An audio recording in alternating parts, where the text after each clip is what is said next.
सभी को सादर जय जिनेंद्र और स्वागत है आप सबका यू टर्न के ज्ञान सेशंस में, जिसका आज 45वां दिवस है, 45th डे है और लगातार 44 डेज से ज्ञान गंगा बह रही है। जिनवाणी का श्रवण हम सब कर रहे हैं और एक दूसरे को देख के और सुन के खुद के जीवन में कुछ ना कुछ परिवर्तन करके आगे बढ़ने का प्रयास कर रहे हैं।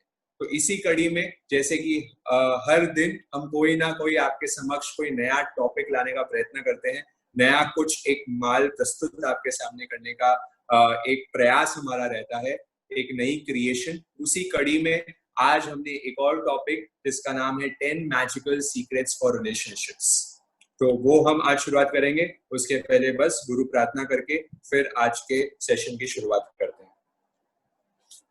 वंदे तेरी ही गुरु, करता हूँ अंतरे भाव से, नित समता ये धार के, बढ़ता रहूं निज आत्म जीने आज्ञा में हो हे प्रभु, बढ़ता रहूं मैं हर कदम। ये है भावना ही शून्य हो, अब पूर्ण हो ये है जन्म मरण। कृतज्ञता से शीश मेरा झुकता है ये चरण में, है रोम रोम पुलकित मेरा, आपके गुणों के गान में। बस आप जैसा बन सकूं वह शक्ति मुझको दीजिए, सब दुखों का अंत हो ऐसी कृपा अब कीजिए, ऐसी कृपा अब कीजिए। अत्यंत कालस्य समूलकस्य सवस्य दुःखस्य उज्जोपमः। भगवान महावीर उत्तराधीन सूत्र उनकी अंतिम देशना में फरमा रहे हैं कि हमारा जो परम लक्ष्य है वो है दुख मुक्ति का, और दुख मुक्ति के रास्ते में ये कंप्लीट सर्वनाश करने के लिए, दुखों के लिए हमें हमारे जो आसपास के लोग हैं जिनके साथ हम एवरी टाइम रह रहे हैं, लगातार हमारी जिंदगी जिनके साथ बिता रहे हैं, उनके साथ हमारे व्यवहार, हमारे रिलेशंस जब तक सुखद नहीं होंगे तब तक ये दुख मुक्ति पूरी होने वाली नहीं। ये समझ लीजिए कि जब तक हम संसार में हैं तब तक हम लोगों से घिरे हुए, चाहे हम साधु भी बन जाए या चाहे हम श्रावक भी हैं, जब तक हम इस संसार में जन्म लिए हुए हैं, इस जन्म का मतलब ही है बंधन। इस जन्म का मतलब ही है कि मैं किसी ना किसी के साथ जुड़ा हुआ हूं, या तो मैं शरीर के साथ जुड़ा हुआ हूं और शरीर के साथ भी मैं अन्य शरीरों के साथ भी लगातार एवरी डे उनके जीवन के सहयोग के बिना मैं जीवन में आगे बढ़ भी नहीं सकता। साधना में भी आगे बढ़ने के लिए जो मेरे आस पड़ोस के लोग हैं, जो मेरे एकदम निकट संबंधी है, उनके सहयोग के बिना और उनके समर्थन के बिना और उनके पूर्ण हम पे अच्छे व्यवहार के बिना हम हमारे साधना पथ पे कभी भी आगे बढ़ ही नहीं पाएंगे। इसलिए ये टॉपिक भगवान महावीर ने उत्तराधीन सूत्र के 26वें अध्ययन में इसको बहुत इलैबोरेशन से लिया, जहां 10 समाचारी का वर्णन भगवान महावीर ने गौतम स्वामी को फरमाया। उन्होंने कहा एक साधु को 10 समाचारी साधु के लिए बता रहे हैं, पर हम देखेंगे कि हमारे जीवन में, क्योंकि हम सब यहाँ पे श्रावक हैं, हम सभी जन यहाँ पे साधक है, साधक अपने जीवन में भी ये 10 समाचारी को कैसे फॉलो कर सकता है, कैसे इंप्लीमेंट कर सकता है और कैसे अपने व्यवहारों को सुधार के हमारे अंतिम लक्ष्य संयम मत पर आगे बढ़ने के बाद हम कैसे हमारे मोक्ष लक्ष्य तक आसानी से पहुंच सकते हैं, सुखे सुखे पहुंच सकते हैं। एक तो क्या होता है कि हम दुखे दुखे पालन करें। क्या होता है, कभी कभी हमें कष्ट दे दे के क्या होता है, हमें धर्म करना पड़ता है। किसी लोगों को क्या पसंद नहीं आता कि हम जो काम करते हैं हमारे घर पे, तो दुखे दुखे हम काम करते हैं, और एक होता है सुखे सुखे काम करें। तो ये जो हम आज 10 मैजिकल सीक्रेट्स आपको बताने हैं, अगर ये आप लोग अपने जीवन में फॉलो करने लग जाओगे तो ये गारंटी है, ये मैं गारंटी नहीं देता हूं, भगवान महावीर की जिनवाणी गारंटी देती है कि अगर ये 10 समाचारी का आप फॉलो करेंगे तो सुखद रूप में आप आराम से अपने मोक्ष लक्ष्य की ओर आराम से आगे बढ़ पाए। तो इसी के साथ शुरुआत करते हैं। सबसे पहला देखिए, साधु के लिए बताया भगवान ने, पर हम हमारे जीवन में कैसे आसानी से इंप्लीमेंट कर सकते हैं 10 पॉइंट्स, वो हम डिस्कस करने का प्रयत्न करेंगे। और साथ में साधु, क्योंकि कहीं ना कहीं तो आप लोग भी, वो कल हमने बात करी थी मनोरथों की, ठीक है, आप लोग ने डिस्कशन किया ही था कि हमारा एक मनोरथ क्या है कि वह दिन धन्य होगा जिस दिन मैं संयम पथ पर आगे बढ़ूंगा और साधु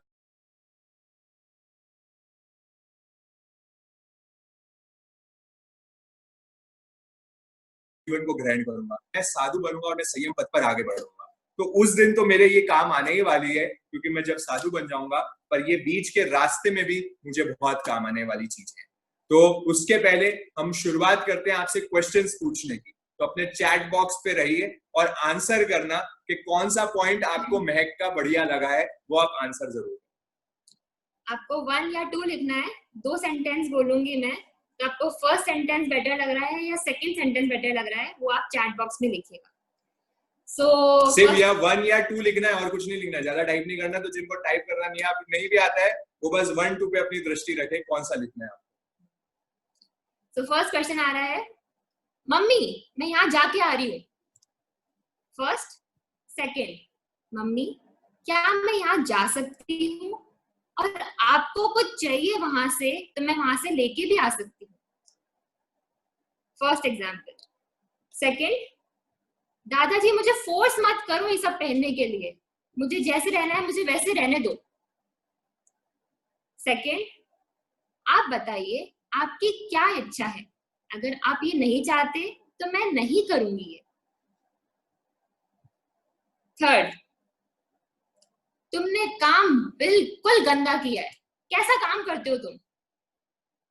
सेकंड, अगर तुमने ये काम, एक्स काम, वाई काम और जेड काम बहुत अच्छे से बहुत सिस्टमैटिक वे में किया है, बट तुम इसके अंदर कुछ और सुधार ले आते तो थोड़ा और अच्छा हो जाता।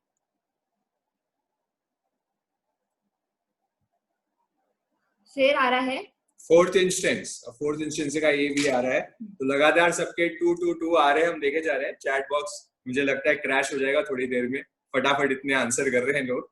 ठीक है, एक और इंस्टेंस देख लेते हैं।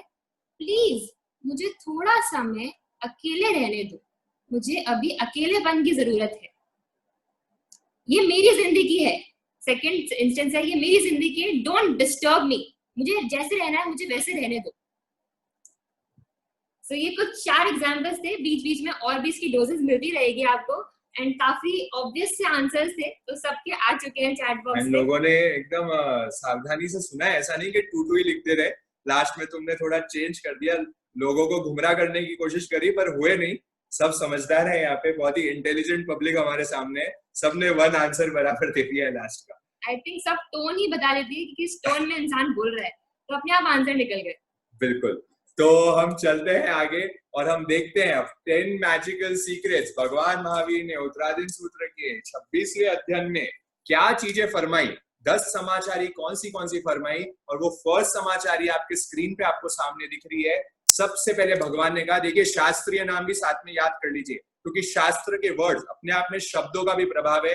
ये साउंड वाले लेक्चर्स में आपने बहुत अच्छे से समझावा है नमन से, कि अपनी हर एक वर्ड की एक फ्रीक्वेंसी है, इसलिए ये जो भाषा चल रही है यहाँ पे अर्धमागधी, ये थोड़ी हम नॉलेज भी साथ में, अब क्योंकि हम सभी ज्ञानी जन यहाँ पे जुड़ गए हैं, अब यहाँ पे सबकी श्रद्धा पूरी विकसित हो चुकी है, इतने हमारे साइंटिफिक सेशंस हो चुके हैं कि अब लोगों को श्रद्धा के विषय में तो कोई भी संशय नहीं है, कोई भी डाउट नहीं है। तो अब हम थोड़ी और डीपर लेवल पे भी अंडरस्टैंडिंग करना शुरू करेंगे।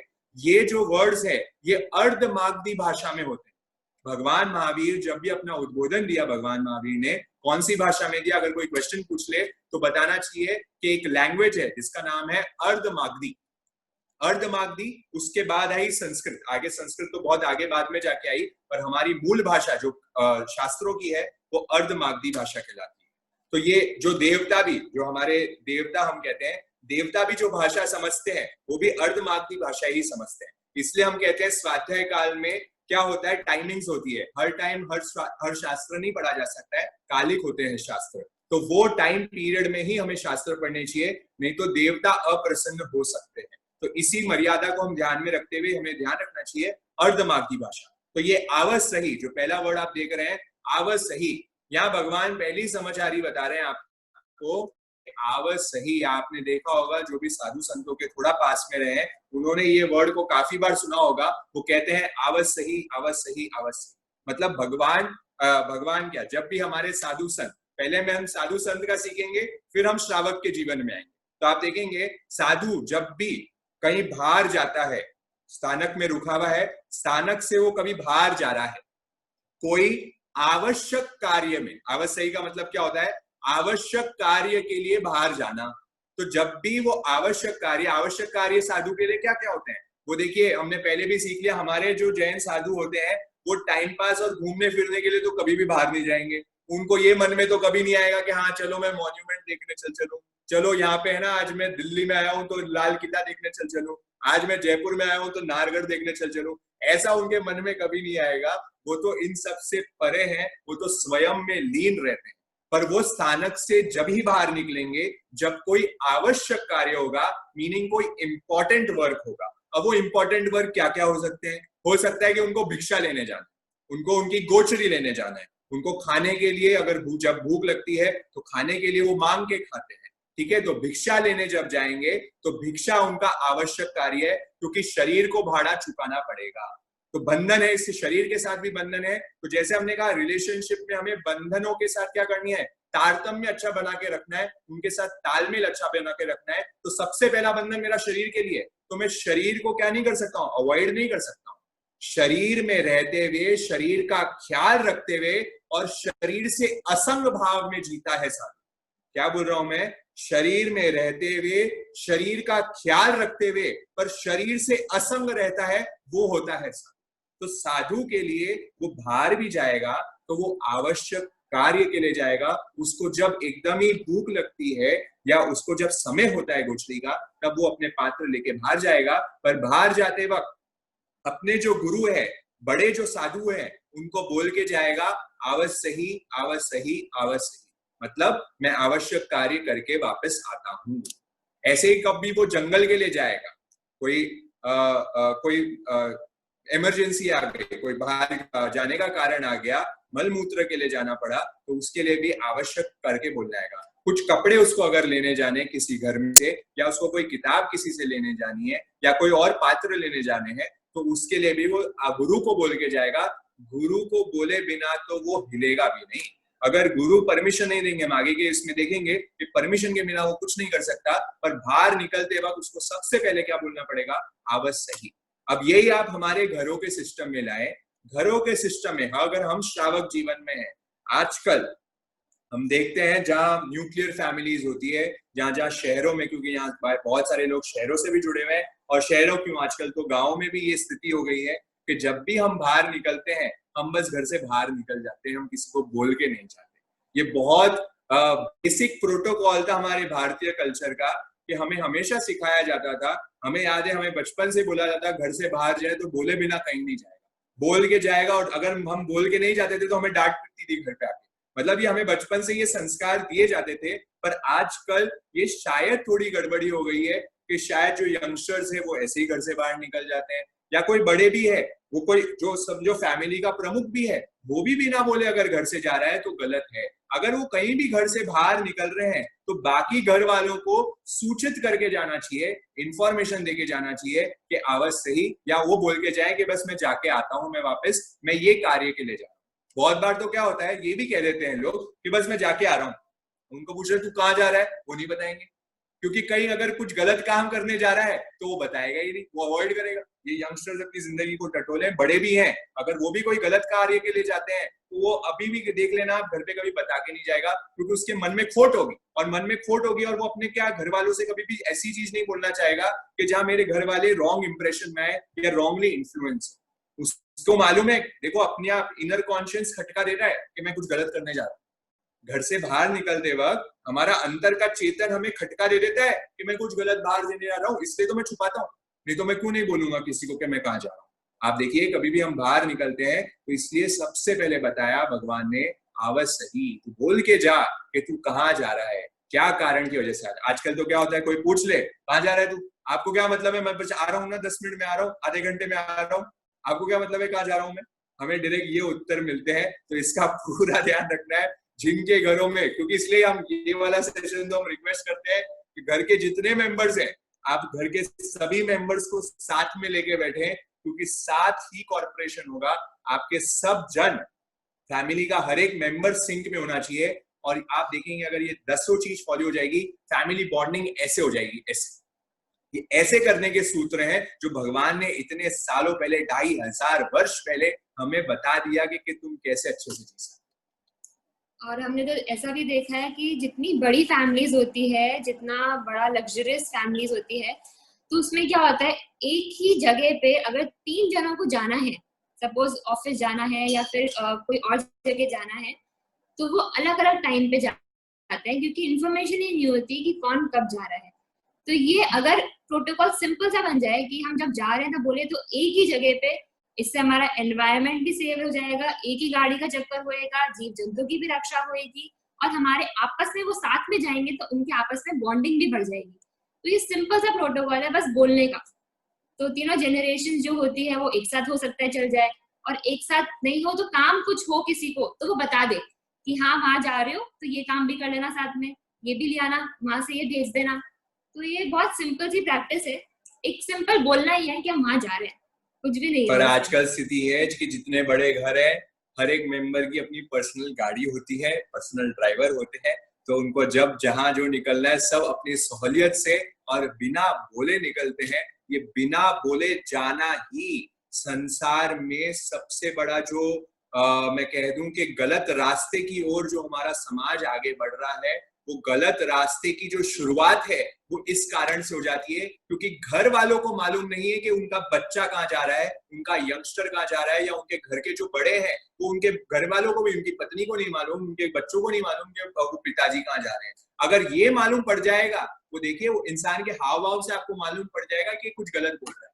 पिताजी, पेरेंट्स अपने बच्चों को आसानी से जज कर सकते हैं कि बच्चा है ना झूठ बोल रहा है, कहाँ जाना है ये बता क्यों नहीं रहा है। उसको मालूम पड़ जाएगा कि ये कुछ गलत बोल रहा है और कुछ दाल में काला चल रहा है, और वो उसको पकड़ लेंगे। तो इसलिए ये रूल बना ले, घर का एक प्रोटोकॉल्स होने चाहिए, घर के कुछ कानून होने चाहिए। आप देखिए हम कहीं भी जाते हैं, हमारे कुछ कानून होते हैं या नहीं होते हैं। अगर हम देश में भी रह रहे हैं तो देश में भी हमारे कुछ रूल कानून है। अगर अभी हम बाहर जाते हैं तो सबसे पहला रूल हमें क्या बोला जा रहा है साहब, हमें मास्क पहन के जाना है। मास्क पहने बिना अगर आप कहीं बाहर जाओगे तो क्या हो जाएगा, गड़बड़ी हो जाएगी। तो ये रूल हमें दे दिए ना, बकायदा प्रोटोकॉल्स दिए, इसके बिना तुम बाहर चल ही नहीं सकते हो, बाहर जा ही नहीं सकते हो। क्यों? क्योंकि डर है डिजीज होने का, रोग होने का, कुछ गलती होने का।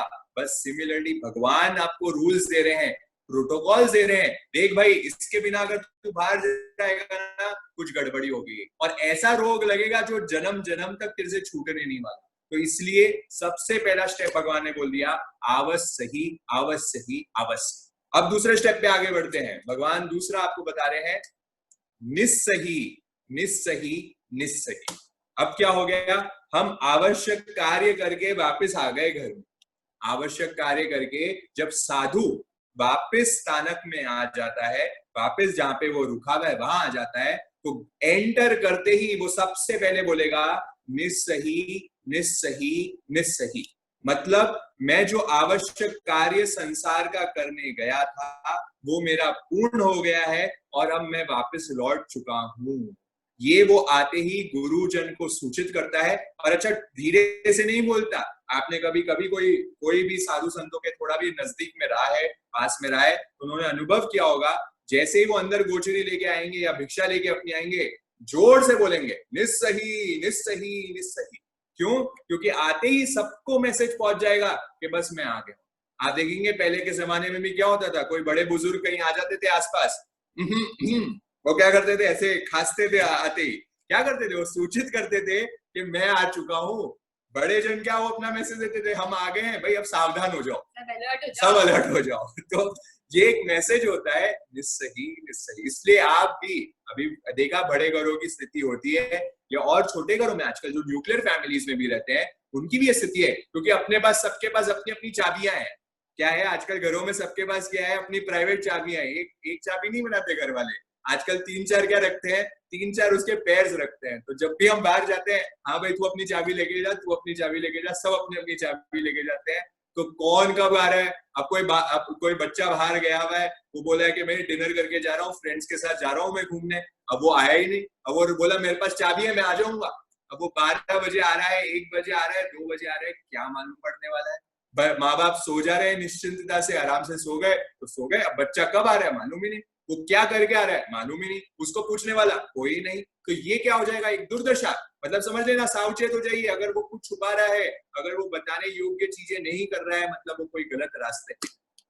और ये प्रोटोकॉल्स किसी दूसरे के लिए नहीं है कि हम हमारे पेरेंट्स खुश हो जाएंगे या हमारे बड़े खुश हो जाएंगे, उनके लिए नहीं है। ये सिर्फ खुद की सेफ्टी के लिए है। हम अगर जा रहे हैं, हम बता के जा रहे हैं, तो हम खुद सेफ रहेंगे। क्योंकि क्या पता, फॉर गॉड से कुछ हो नहीं कभी किसी को, बट कुछ हो जाता है तो एटलीस्ट पेरेंट्स को इन्फॉर्मेशन तो रहती है कि कहाँ गया है बच्चा, कहाँ किसके साथ मिलने गया है, कहाँ कोई मॉल गया है, कोई थिएटर गया है, कहाँ गया है। तो दिस इज वेरी बेसिक। ये खुद की सेफ्टी है, ये किसी और की सेफ्टी के लिए नहीं है, ये सारे प्रोटोकॉल्स। बिल्कुल। तो आप देखेंगे कि क्या हो जाता है कि ये, जैसे मैं आपको बता रही है, खुद की सेफ्टी के लिए, खुद की सुरक्षा के लिए, कि कभी भी हम बाहर जाते हैं बोल के जाएंगे। कभी कुछ गड़बड़ी हो गई, भगवान की दया से कभी कुछ नहीं हो, पर कभी कुछ हो जाता है तो people have information, okay you are with that person, with in that place, आप यहाँ हो वहां हो। तो ये हर जन को, जो भी परिवार में जन सुन रहा है, उसको सबको मालूम होना चाहिए कि आप कहाँ हो। और आने के बाद आपने क्या कर दिया, निस्सही निस्सही निस्सही। तो आपने सबको सूचित भी कर दिया कि देखो अब मैं वापस आ गया हूँ, मेरे लायक वापस कोई काम है तो मुझे बता दीजिए। पर हम तो क्या करते हैं, चुपके से आते हैं, चुपके से अंदर जाते हैं बिस्तर पे और सो जाते हैं, अपने किसी को बताते नहीं है। तो ये आजकल जो हमारा सिस्टम चालू हो गया है, देखिए लॉकडाउन में तो अभी सब घर पे ही है, पर अब ये टॉपिक हमने आज क्यों लिया है, क्योंकि अब से लॉकडाउन थोड़ा अनलॉक 1.0 हो चुका है, शुरुआत हो चुकी है आज। तो अनलॉक 1.0 में आज पहली तारीख है, तो फर्स्ट हमें कदम भी क्या सावचेती से करने चाहिए, अलग एकदम ध्यान से करनी चाहिए, कि आगे मुझे सुरक्षा लेके चलनी है कि अब मैं वापस कहीं बाहर आ रहा हूँ तो बता दो। और अब तो वैसे ही सबको बताना पड़ेगा। देखो लॉकडाउन के बाद कोई भी बाहर जा रहा है घर से, तो सबसे पहले आएगा तो बोलेंगे भाई आजा तू बाहर खड़ा हो जा। उसको क्या कराएंगे, सबसे पहले तो सैनिटाइज कर तू बैठ के, ठीक है, उसको अच्छे से उसको सब उसकी साफ सफाई कराएंगे, फिर उसको प्रवेश करना पड़ेगा। तो ऑटोमेटिक ये देखिए, आप कोरोना की वजह से भगवान के सब समाचारी के प्रिंसिपल्स फॉलो होने वाले हैं। वो बाहर भी जाएगा तो लोगों को बता के जाएगा, क्योंकि बिना बोले चले गया तो लोग डर जाएंगे कौन सा कोरोना के चक्कर में कहाँ बाहर चले गया, अभी क्या इसको इमरजेंसी आ गई ऐसे काम की। तो वो बोले बिना जाएगा नहीं, और आएगा तब भी वो उसके हैंड वॉश कराएंगे, सब कराएंगे। तो वो निस्सही बोल के, मतलब आने के बाद सबको सूचित करेगा कि मैं वापस आ चुका हूँ। तो ये बहुत अच्छी चीज हो गई है लॉकडाउन के बाद। तो ये हमें बहुत अच्छी बात हो गई कि भगवान की समाचारी फॉलो होने लगी। और साधु संतों की जब हम बात करते हैं तो आप देखेंगे, जब साधु संत हमारे कोई सतिया जी के पास भी, ठीक है, जब सतिया जी भी, या हम कोई ऐसे दूसरे संतों के पास जाते हैं, या हम भी एज फॉर श्रावक ऑल्सो, जब हम भी कभी स्थानक में एंटर करते हैं, तो हमें, आप देखा होगा बहुत बड़े स्थानकों में आपने देखा होगा, स्थानकों के बाहर लगा हुआ रहता है कि आप निस्सही निस्सही निस्सही बोल के अंदर प्रवेश करें। तो ये हमारे लिए भी क्या होते हैं, नियम कानून होते हैं कि जब नेक्स्ट टाइम आप लोग भी स्थानक में, मंदिर में, या कोई भी धर्म स्थान में जब भी आप एंटर करते हो, तो आपको क्या बोल के, अंदर बोल के निकलना चाहिए जब एंटर करें स्थानक में, फर्स्ट कदम रखें, तो क्या बोले? निस्सही निस्सही निस्सही। क्यों? क्योंकि तब आपके ब्रेन को, again it is power of subconscious mind, आप ब्रेन को एक मैसेज दे रहे हो कि अब मैंने ना इस संसार के कार्य को पीछे छोड़ के आ रहा हूँ। जो संसार का कार्य था अब मैं धर्म स्थान के लिए आ रहा हूँ, मैं खुद की आत्मा के लिए आ रहा हूँ। तो संसार के आवश्यक कार्य से निवृत्त होकर अब मैं स्थानक में प्रवेश करूँ। तो साधुओं के लिए भी यही है। साधु भी जब कहीं सत्यु जी के पास जाते हैं या हम कोई महाराज साहब और के पास जाते हैं, तो महाराज साहब और को भी सूचित हो जाएगा। कभी कभी महाराज साहब और सत्या जी के, स्पेशली अगर कोई लड़का जा रहा है या लड़कियां कभी संतों के पास जा रही है, तो उनको इस चीज का बहुत ध्यान रखना चाहिए, श्रावक को इस चीज का बहुत ध्यान रखना चाहिए कि एकदम से कभी एंटर नहीं करना चाहिए। जैसे मैं लड़का हूँ और कोई सत्या जी रुकी हुई है, कोई लेडीज, सत्या जी मतलब लेडीज साध्वी, ठीक है। तो आपको मालूम होगा कि हमारे साध्वी जी जो होते हैं ब्रह्मचारी होते हैं, वो लोग तो पर पुरुष की मतलब वो आसपास भी उनको रहने भी नहीं देते, उनको टच स्पर्श भी नहीं करते। ऐसे स्ट्रिक्ट प्रोटोकॉल्स में हमारे जैन साधु साध्वी रहते हैं।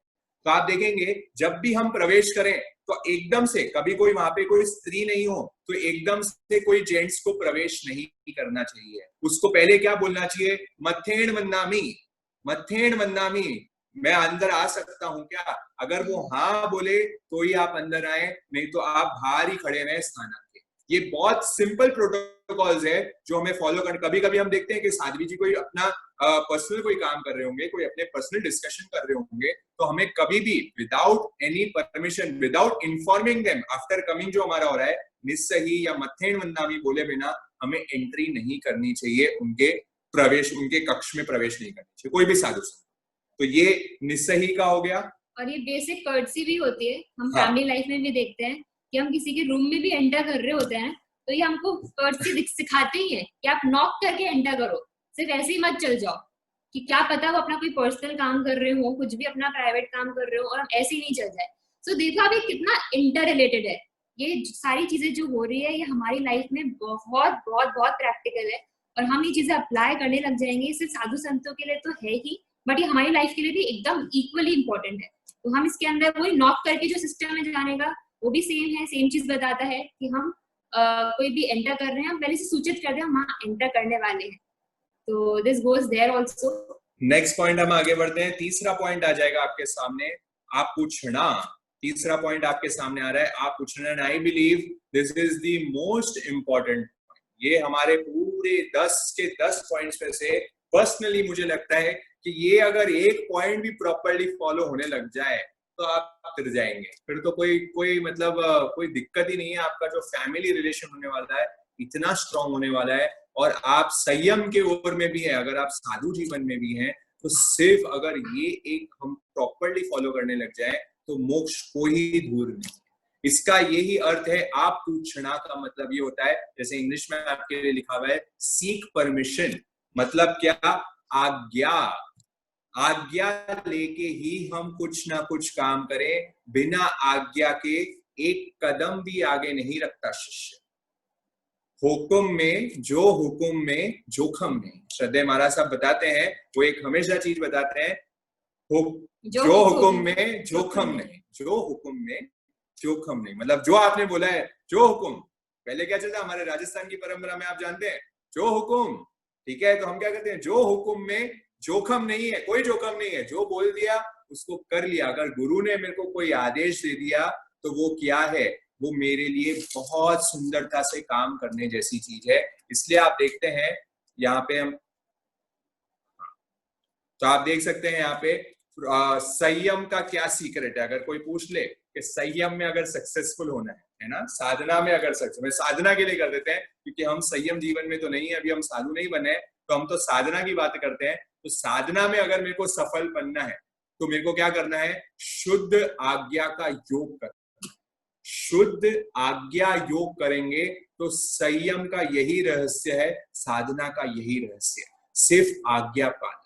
वो आज्ञा पालन का एक भजन भी आता है, तेरी ही दया से नाथ धर्म पहचाना, धर्म पहचाना, चरणों का शीश बन गुरु आपको माना।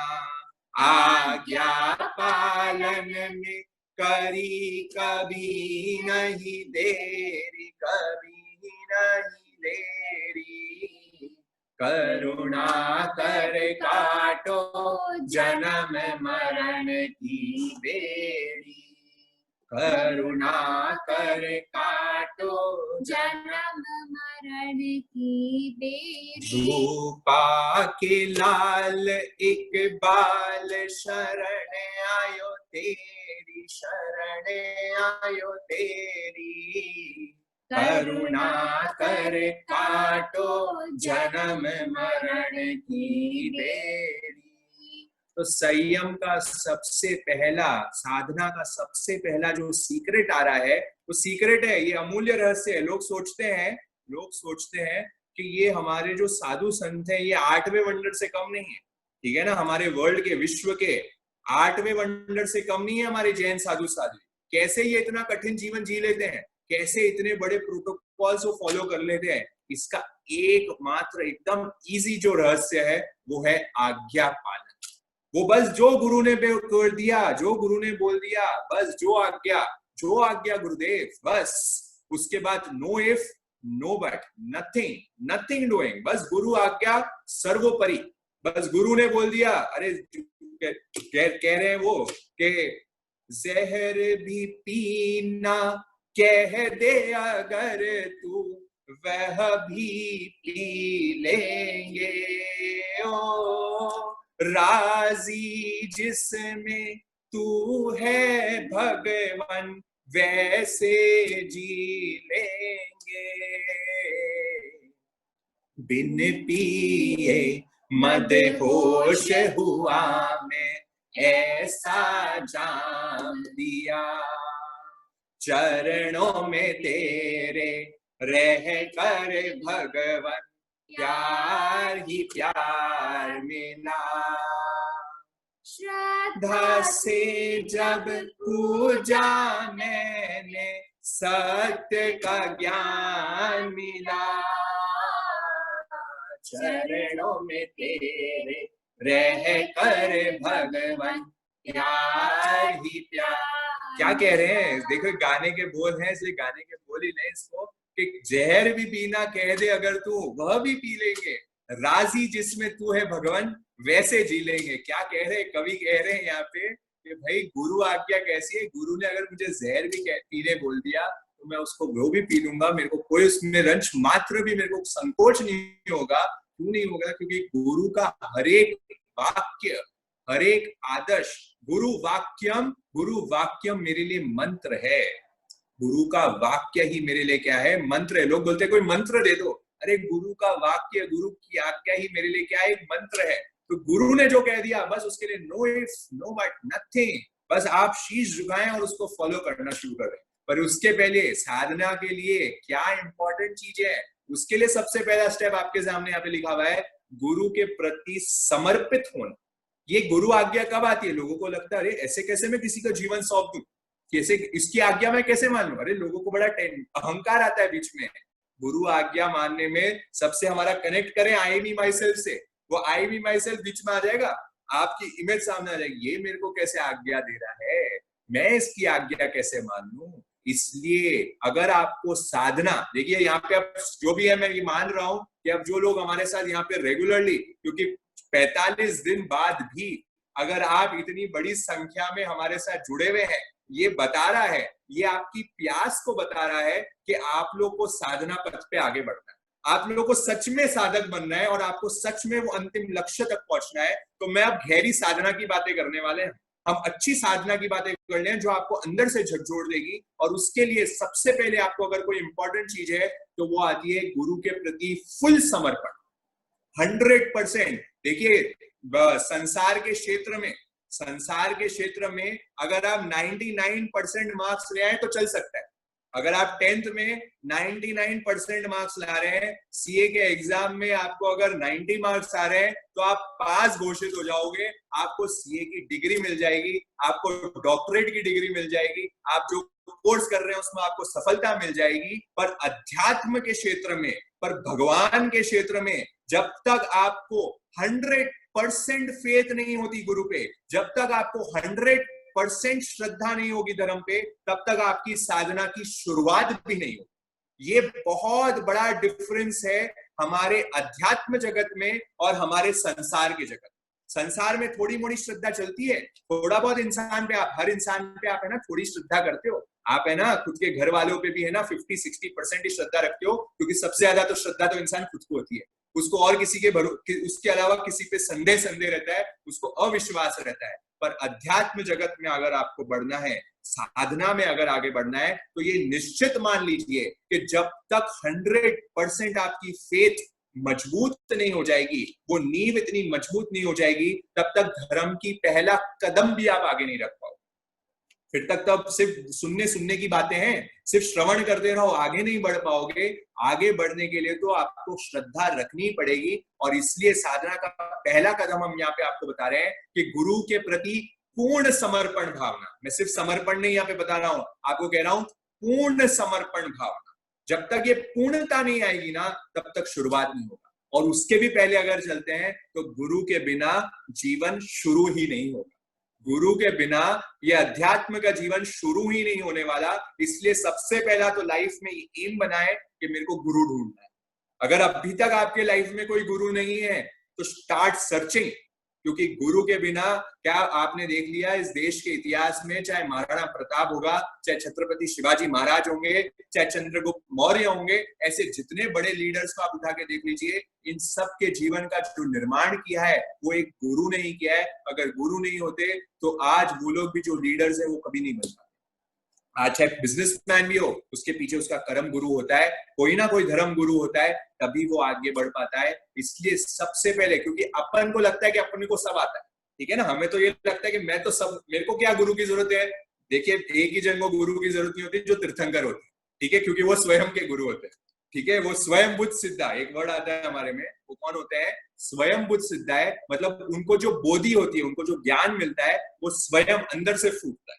पर हम जैसे साधारण जो मनुष्य हैं, उनके लिए तो एक बाह्य गुरु की जरूरत है। वो जब तक बाह्य गुरु मुझे नहीं मिलेगा, वो मेरा निर्माण नहीं करेगा। वो मूर्ति को बनाने के लिए वो मूर्तिकार को क्या करना पड़ता है? ठोकना पड़ता है।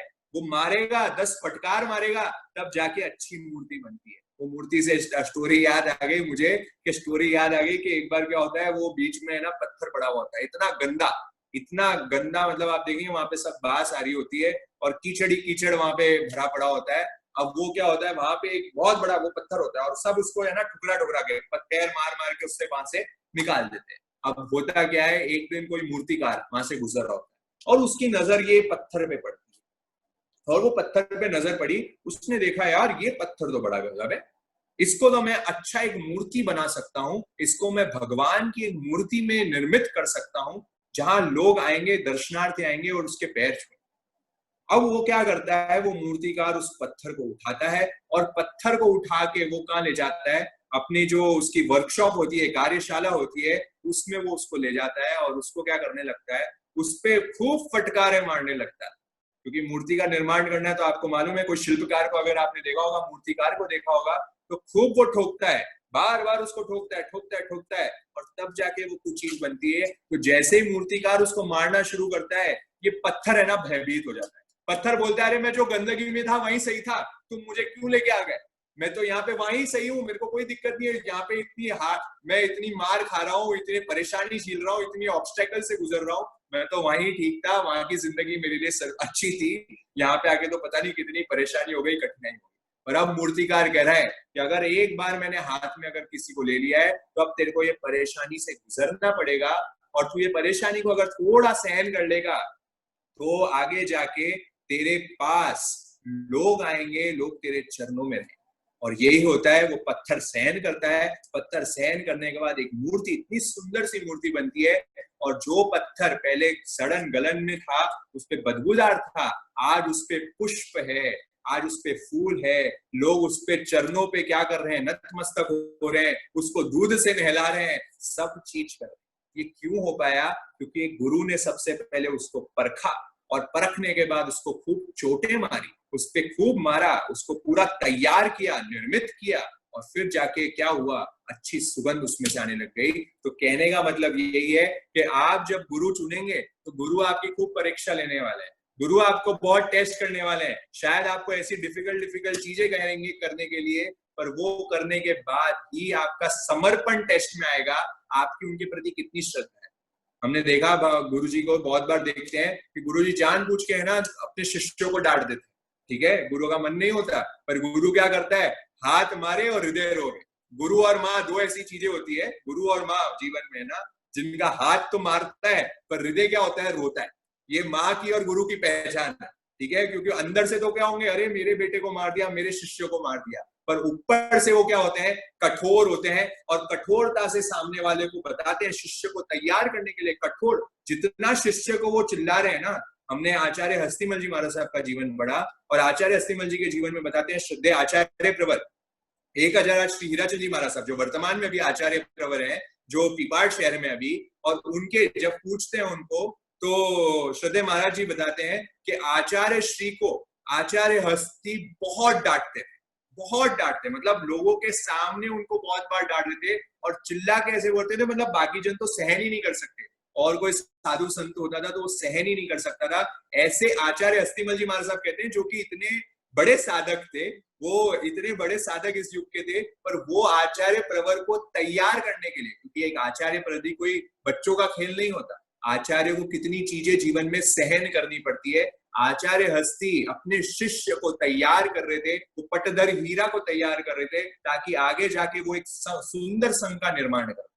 तो गुरु जो होगा, पर आचार्य श्री का समर्पण, हीराचंद जी महाराज साहब के बारे में बताते हैं, इतना समर्पण, वो आचार्य श्री को एक समय भी नहीं छोड़ते थे, वो वहां के वहीं रहते थे, आचार्य श्री की सेवा में रहते थे, तत्पर रहते थे, पूर्ण समर्पण। गुरु कितना ही कुछ कह दे, उसको भी शिष्य क्या समझता है, पूर्ण अमृत समझता है, कि आहो क्या क्या आज मेरा नसीब खुल गया कि गुरु ने मुझे कुछ बोला है, भले ही डांट के फॉर्म में बोला है, पर बोला तो मेरे से।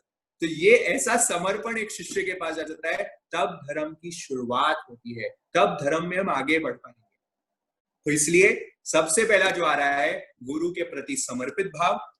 दूसरा आ रहा है कॉर्डियल रिलेशंस विद द, जो हमारे अन्य संत हैं, ये साधुओं के लिए पहले आ रहा है कि जो उनके अन्य साधु हैं, जो आसपास के जो साधु हैं, उनसे भी अच्छा तालमेल होना चाहिए। ये हम हमारे जीवन में देखें कि हमारे जीवन में भी जो आसपास के मेरे घर वाले हैं, इसलिए अध्यात्म की मैंने शुरुआत में कह दिया, शुरुआत नहीं हो सकती जब तक मेरे फैमिली मेंबर्स के साथ मेरा अच्छा व्यवहार, ये 4 पर्सन्स के साथ मेरा अच्छा व्यवहार नहीं हो सकता, तो आप कहाँ सोच सकते हैं कि मुझे मोक्ष का परम लक्ष्य मिलेगा। ये 4 लोगों के साथ तो तालमेल अच्छा बनाना पड़ेगा, तब जाके मुझे परमानेंट हैप्पीनेस मिलेगी, नहीं तो कैसे मिलेगी। और फिर तीसरा जो रीजन, तीसरा साधना बताते हैं कि क्या इंपॉर्टेंट थिंग है साधना के लिए, तो बोल रहे हैं अपनी अंतिम श्वास तक, अपनी अंतिम श्वास तक ये ऊपर के दोनों कार्य तो करते रहो, अपनी अंतिम श्वास तक पूरे अपने ऊपर के दोनों कार्य करने के साथ साथ अंतिम समय तक सीखते रहो, लर्निंग करते रहो, कुछ ना कुछ ज्ञान अर्जन करते रहो, कुछ ना कुछ ज्ञान स्वाध्याय ध्यान करते रहो, तभी जाके आप साधना में सक्सेसफुल हो पाओगे, नहीं तो नहीं। इसलिए ये आप पूछना जो आ रहा है, वो आ रहा है आज्ञा। इसलिए सबसे पहले, इसलिए मैं आपको थोड़ा बैक में ले गया, डायरेक्ट बोल देते आज्ञा पालन करो तो नहीं समझ आता।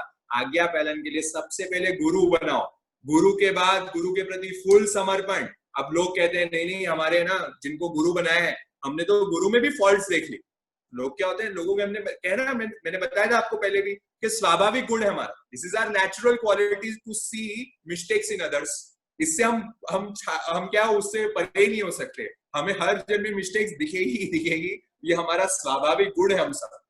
तो क्या होता है, लोगों को क्या होता है, जब शिष्य गुरु को भी बनाता है ना, तो गुरु में भी उसको क्या दिखने लग जाते हैं, मिस्टेक्स दिखने लग जाती है। तो स्वामी विवेकानंद जी को पूछा गया, स्वामी विवेकानंद जी को पूछा गया कि आना आपके गुरु में भी क्या है, मिस्टेक्स है, गुरु में भी क्या है, बहुत सारी कमियां हैं। तो कह रहे हैं, स्वामी विवेकानंद जी कहते हैं कि पहाड़ पे भी बहुत सारी क्या होती है, बहुत सारी कठिनाई होती है, बीच बीच में बहुत सारे पत्थरे होते हैं। तो इसका ये मतलब है क्या कि जो पहाड़ है वो महान नहीं है, वो ऊंचा नहीं है, पहाड़ तो ऊंचा ही है, और बीच में उसके क्या है, उसके बीच में पत्थर भी आएंगे, कठिनाई भी आएगी। मतलब कोई इंसान अगर ऊंचा है, महान है, क्योंकि हम सब अभी तक भगवान तो बने नहीं, हम यहाँ पे बैठे हैं, इसका यही मतलब है कि हमारे 100% गलतियां हैं, नहीं तो हम भी मोक्ष में होते, आप और मैं भी मोक्ष में होते, यहाँ होते ही नहीं। यहाँ हम बैठे हैं, वैसे ही जो गुरु भी बैठा है वो भी तो यहीं बैठा है, तो उसमें कोई ना कोई तो मिस्टेक्स होगी, पर मिस्टेक्स होना ये नहीं सिद्ध करता कि वो हमसे उच्च नहीं है। अगर हमसे वो उच्च है, अगर हमसे महान है, तो फुल समर्पण करो। इसलिए पहले लिटमस टेस्ट पेपर पास करो कि कौन मेरा गुरु है, फिर उस पर समर्पण रखो, और समर्पण करने के बाद जो हुक्म में जोखम नहीं। फिर तो गुरु ने जो बोल दिया बस। गुरु ने कह दिया बॉम्बे से जयपुर आ जा, तो जयपुर आ जा। गुरु ने कह दिया कि तू और कुछ काम कर दे, तू और कुछ काम कर दे। गुरु ने कुछ कह दिया कि तू ये पढ़ाई कर ले, तू ये पढ़ाई कर ले। जो बोल दिया, ये नहीं बोलना नहीं नहीं मेरी तो ये इच्छा है कि मैं ये कर लूं। गुरु ने बोला तू है ना, अभी है ना, तू सामायिक सीखना शुरू कर। नहीं नहीं अभी तो मेरे पास बिल्कुल टाइम नहीं है। गुरु ने कह दिया तू रोज एक सामायिक करना शुरू कर। मेरे पास तो अभी टाइम नहीं है, मैं नहीं कर सकता। अगर ये कर दिया तो खत्म, फिर तो आपका कोई समर्पण नहीं है। तो इफ बट आ गया तो कुछ काम नहीं होने वाला। इसलिए एक पे श्रद्धा रखिए, एक पे फुल समर्पण हो जाइए, तब धर्म की शुरुआत। तो ये हो गया हमारा आपूर्णा, इसलिए प्रोएक्टिव। एक और इसमें चीज भी आ जाती है जो सीक परमिशन के साथ आती है, आज्ञा। वो हम नेक्स्ट पॉइंट में कवर करते हैं कि क्या चीज आएगी। ये सीक परमिशन को हम फैमिली में कैसे अप्लाई कर सकते हैं? इसमें हमने देखा कि हम गुरु के साथ तो करें ही पूरा, कि हम पहले तो गुरु चूज करें और उनके लिए पूरा समर्पण करें। बट हम अभी जिस फैमिली में रह रहे हैं, जिन लोगों के साथ रह रहे हैं, जिन बड़े लोगों के साथ रह रहे हैं, हमारे पेरेंट्स हो गए, हमारे ग्रैंड पेरेंट्स हो गए, हमारी थर्ड जनरेशन भी हो सकती है, उनसे हम हर चीज पूछ के करें। बिकॉज उनका कितने सालों का अनुभव है, कितने सालों का एक्सपीरियंस है। अगर हम उनसे एक भी चीज उनके एक्सपीरियंस सुन लेंगे तो हम वो मिस्टेक्स करेंगे ही नहीं, हमारे लिए ऑटोमेटिकली रास्ता वो क्लियर हो जाएगा। तो ये हम फैमिली में भी करें कि हम हर चीज पूछें, घर पे भी, कि हम ये कर लें क्या, या इसका करने का तरीका ये है क्या, इसको हम ऐसे करें तो सही रहेगा क्या। तो हम मिस्टेक करेंगे नहीं और हमारे लिए रास्ता बहुत इजी हो जाएगा। Meg, don't you think this is very difficult in the current scenario? ये जो करंट टाइम है और हम जिस युग में अभी, अगर ये मेरे को लगता है कि अगर ये एक चीज अगर हम घर में फॉलो करना शुरू कर दें, बड़ों से पूछ के काम शुरू कर दें, कोई हमारा बिगाड़ ही नहीं हो सकता। हम कभी गलत मार्ग पे नहीं बढ़ सकते, हम धर्म के रास्ते पे ही आगे बढ़ेंगे। तो इसलिए आज जो बड़े भी हैं वो अपने मम्मी पापा से, जो उनके दादा दादी उनसे पूछें, या जो बच्चे हैं हम जैसे हैं वो अपने माता पिताजी को पूछे बिना एक कार्य ना करें। वो पूछें कुछ भी चीज। हमने बहुत अच्छी हमारे जिंदगी में सीख रखी कि हम अगर स्कूल में भी है ना, अगर हमारे स्कूल में छोटी से छोटी भी चीज हो जाती थी ना, सबसे पहले आके हम हमारी मम्मी को बता देते। पापा से तो थोड़ा हम डिस्टेंस रखते थे, पापा से वो टाइम हमारे पापा का थोड़ा हमें रिस्पेक्ट था, डर था, तो हम वो टाइम पापा से ज्यादा ओपन अप नहीं होते थे। पर मम्मी के साथ तो क्या है, 100% जो स्कूल में होता था, हम स्कूल में A to Z, या हमारे नीचे दोस्तों ने कुछ बात हो गई या कुछ भी बात हो गई, फुल आके मम्मी को बताते थे, और हर एक चीज मम्मी से पूछ के ही करते थे या पापा से पूछ के करते थे, उसके बिना कदम ही नहीं लाते। तो हमें लगता है कि जो भी जीवन में थोड़ा बहुत कुछ कर पाए, ये इसकी वजह से कर पाए क्योंकि आपूर्णा रहा हमारे जीवन। और फिर गुरुजी मिल गए तो गुरुजी को पूछे बिना भी कुछ काम नहीं किया, तो ये दोनों चीज ही मिल गए। इसकी वजह से जीवन का क्या हो जाता है, थोड़ा कदम हमारे सही रास्ते पे बढ़ जाते हैं। इसलिए जो लोग भी अभी यहाँ सुन रहे हैं, ये भगवान का जो तीसरा सूत्र हमारे रिलेशनशिप्स के लिए मिल रहा है, कोई झगड़े नहीं हो सकते। मैं बता दूं, घरों में कोई, जिनके भी घरों में ना तनमन रहती है, या कुछ लोग एक्सपेक्टेशंस आ जाती है, अरे आप बड़ों को आगे रख के करेंगे ना तो बड़े आपकी अपने आप इच्छा पूरी कर देंगे। आप बड़ों को जब पूछोगे ना अपनी बात, तो बड़े अपने आप ही तुम्हारी आज्ञा अपने आप ही मानने लग जाएंगे। तुम पूछोगे मम्मी मैं चले जाऊं क्या, तो अपने आप ही क्या होगा, वो अपने आप ही उनको रिस्पेक्टेड फील होगा और वो अपने आप ही तुम्हारे काम पूरा करने लग जाएंगे। ये साइकोलॉजी है, ये आपको साइकोलॉजी से भी समझा दूं। एक तथ्य है, जब आप इंसान को, जब आप ऑर्डर में बोलोगे ना, जैसे मैं ने आपको बहुत सारे एग्जांपल्स अभी बता दिए, क्या हो रहा है मम्मी मैं तो जा रही हूँ, क्या हो रहा है मम्मी मैं तो जा रही हूँ, मैं तो फ्रेंड्स के साथ घूमने जा रही हूँ। तो बस अगर तुमने किसी को ऑर्डर दे दिया तो उसका तो ईगो बूस्ट, ये कैसे बिना मेरे से पूछे जा रहा है, तब तो मम्मी पापा क्या हो जाएंगे, वो तिलमिला जाएंगे कि मेरे को पूछे बिना जा रहे हैं। और जैसे तुमने उनको पूछ दिया कि मम्मी मैं चले जाऊं क्या, जब आप रिक्वेस्टिंग टोन में आ जाओगे तो फिर क्या हो जाएगा, फिर तो परिवर्तन, वो सहानुभूति, वो करुणा, वो emotion. Because humans are fools, emotional fools. क्या होता है, ह्यूमंस आर इमोशनल फूल्स। जब तक तुम उनको इमोशनली टैकल करना नहीं सीखोगे ना, तब तक जीवन में अच्छे नहीं होंगे। रिलेशनशिप्स को निभाने के लिए इमोशंस पे टच करना सीखें। वो इमोशंस को टच किया, इमोशंस पे टच कब कर पाओगे, जब रिलेशनशिप्स में जब आप रिक्वेस्टिंग टोन पे। बहुत सिंपल सा फॉर्मूला है, जो भी हम सेंटेंस बोल रहे हैं ना, उसके आगे क्वेश्चन मार्क लगा दो। सिंपल सा है, मैं यहाँ चल जाऊं क्या, मैं यहाँ पे जा रही हूँ, या फिर मैं यहाँ पे चले जाऊं क्या, मैं ये काम कर रही हूँ, मैं ये कर लूं क्या। तो हर चीज में बस हम सेंटेंस में क्वेश्चन मार्क लगा देंगे ना, life will be sorted. Mug मुझे पानी ला के दो, क्या किया मैंने, मैग मुझे पानी ला के दो, मैग को सिर्फ मेरे को कैसे बोल दिया पानी लाने के, और ये मैं क्या बोल रहा हूँ, मैग मुझे पानी ला के दे सकते हो क्या। आप डिफरेंस देखो बस, दोनों आंसर मुझे मालूम है, दोनों में काम तो होने वाला है। अगर मैंने बोल दिया या पिताजी ने अपने पुत्र को बोल दिया कि पानी ला के दे दे मुझे, ठीक है, सिंपल। ये अब ये ऊपर बड़े वालों के लिए है, जो छोटे पे ऑर्डर देते हैं उनके लिए मैं बता रहा हूँ ये चीज, नहीं तो लोग सोचेंगे ये तो बड़े बच्चों को ही टारगेट बनाते हैं। हम बड़ों के लिए भी यहाँ पे बता रहे हैं, बड़े बोल दिए क्या, बड़े छोटों को आज्ञा दे रहे हैं, ये काम कर दो हमारा, पूरा कर दो ये चीज। अगर आपने ये टोन में बोला तो बच्चे में क्या हो जाएगा, ये क्या मेरे को ऑर्डर देते रहते हैं यार, बार बार क्या चीज है ये बार बार बोलने वाली। और एक आपने बड़े जो हैं वो अपने बच्चों को क्या बोल रहे हैं, अरे बेटा तू मेरे को पानी ला के दे सकता है क्या, तू मुझे ये चीज करके दे सकता है क्या। वो मना ही नहीं कर पाएगा, मना ही नहीं कर पाएगा। इतना पोलाइटली पूछोगे वो सामने वाला खुश होके आगे बढ़ के काम करने लग जाएगा। और वही हम सेंटेंस को अगर रूडली ऑर्डर वे में बोलेंगे ना, तो वो बोलेगा कि वो काम तो कर देगा, बट उसके मन में ये रहेगा कि कब मैं यहाँ से भाग जाऊँ। तो बस इसको आज ये टेक अवे है हमारे सेशन का आज का, कि आज और कल तक ये आज की चैलेंज है, ये चैलेंज ऑफ द डे है। अब थोड़ी हम क्या एवरीडे कुछ ना कुछ चैलेंज बनाएंगे लोगों के लिए।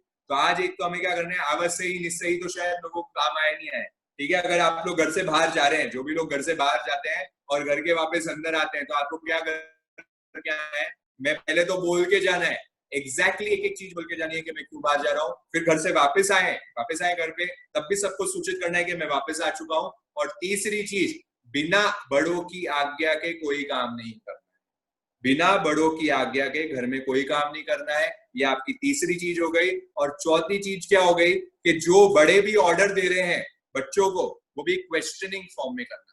क्वेश्चन के फॉर्म में अगर नहीं करेंगे तो गलती हो जाएगी, इसलिए ऑर्डर ना करें, क्वेश्चनिंग फॉर्म में उनको रिक्वेस्ट करें, ये हमें फॉलो करना है। तो आज मेरे ख्याल से हमारे पास